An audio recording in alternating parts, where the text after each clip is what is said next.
அனைவருக்கும் வணக்கம். இந்த பதிவில் நம்ம பார்க்க போறது இன்டர்போல் அமைப்பு மற்றும் பாரத் போல் இணையதளம் இரண்டையும் பார்க்கலாம். சரிங்களா? ஃபர்ஸ்ட் இன்டர்போல் என்பது இன்டர்நேஷனல் கிரிமினல் போலீஸ் ஆர்கனைசேஷன். சரிங்களா? அதான் ஷார்ட்டா இன்டர்போல் அப்படி சொல்லுவாங்க.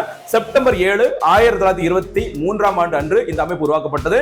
இந்த அமைப்பின் தற்போதைய தலைமையிடம் செயல்பட்டு வரும் இடம் பிரான்ஸ் நாட்டின் லியோன். இதுதான் சர்வதேச லெவல்ல இருக்கிற அந்த காவல்துறை அமைப்பு இன்டர்போல் சொல்லுவாங்க.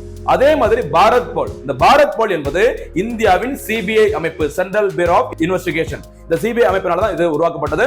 உருவாக்கப்பட்ட நாள் ஜனவரி 7, 1925 அன்று இந்த அமைப்பு உருவாக்கப்பட்டது. இந்த பாரத் போல் அமைப்பு உருவாக்கப்பட்டதன், இந்த இணையதளம் உருவாக்கப்பட்டதன் முக்கியமான நோக்கம் என்ன அப்படின்னு பார்த்தீங்கன்னா, இந்தியாவில் பொருளாதார ரீதியாக இந்த போதைப் பொருள் கடத்தல், ஏதாச்சும் ஒரு தப்பான சில விஷயங்களை செஞ்சுட்டு வெளிநாடுகளுக்கு தப்பி ஓடிய அந்த குற்றவாளிகளை அந்த இன்டர்போல் அமைப்பின் உதவியுடன் இந்தியாவிற்கு அழைத்து வரும் அந்த குற்றங்களை தண்டனை வாங்கி கொடுக்கும் அந்த சிறப்பு இணையதளத்தின் பெயர் தான் அந்த பாரத் போல் சிபிஐ உருவாக்கப்பட்டது. இன்டர்போல் அமைப்பு சர்வதேச காவல்துறை அமைப்பு. இந்த பதிவிற்கான கேள்வி, பாரத் போல் அந்த இணையதளத்தினை எந்த அமைப்பு உருவாக்கியுள்ளது? பதில்கள் தெரிஞ்சவங்க மறக்காம கமெண்ட்ஸ்ல சொல்லுங்க.